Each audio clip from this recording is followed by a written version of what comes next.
this year we started pretty much in August, just with the theme alone. So me and Adriana, who's my assistant editor-in-chief, met at Starbucks, and we met with Miss Baum and one of the art directors, and we discussed the theme and what we wanted to accomplish this year.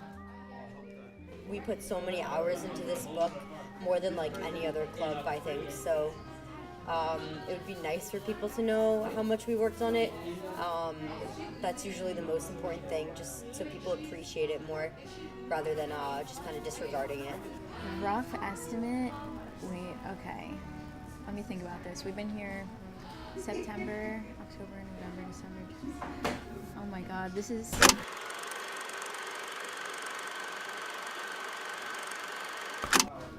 Really rough estimate, I would say that I've spent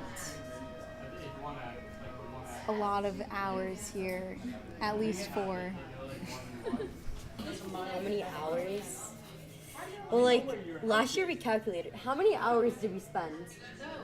Like 500, Miss Baum? Adri, was it 500 hours? 500 hours, yeah. It was, yeah, okay, so we spent about 500 hours, like, in the club, yeah, the whole entire year.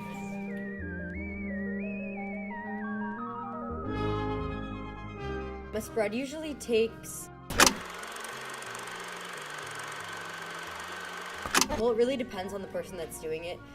For me, a spread could take like a few days if I get the information in on time. However, some people take a little bit longer if they're just starting out, which is okay because that's how they learn. I can finish a spread in 2 or 3 meetings. I usually have all my information with about like 3 to 6 months to actually write it down. And I was responsible for about like half a spread the entire year.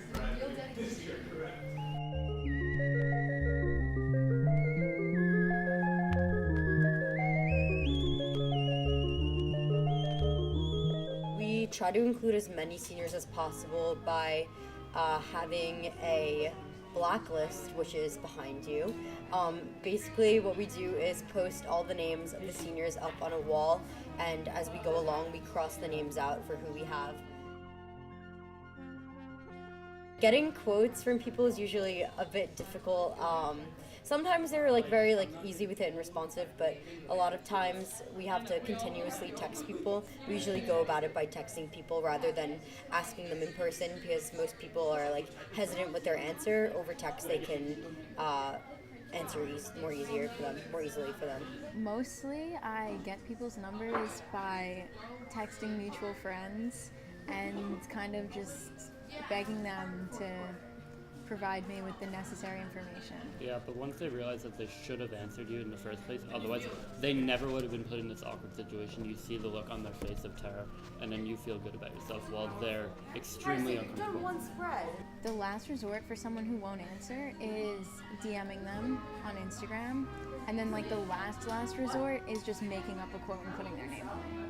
The hardest thing about Yearbook is probably the constant abuse I get from people when they ignore my questions repeatedly, and when they clearly see it and then blatantly lie saying that I had it typed out after I text them 3 times within 3 days of them not responding.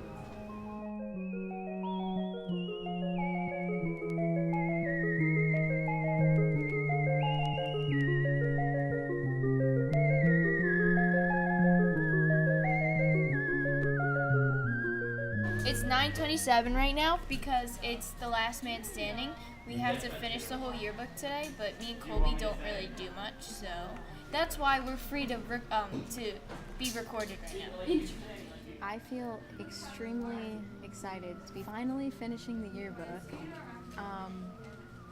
I'm a little bit concerned about what I'm going to do with all my free time because, yeah, I haven't had any in a really long time, so maybe I'll start taking some naps.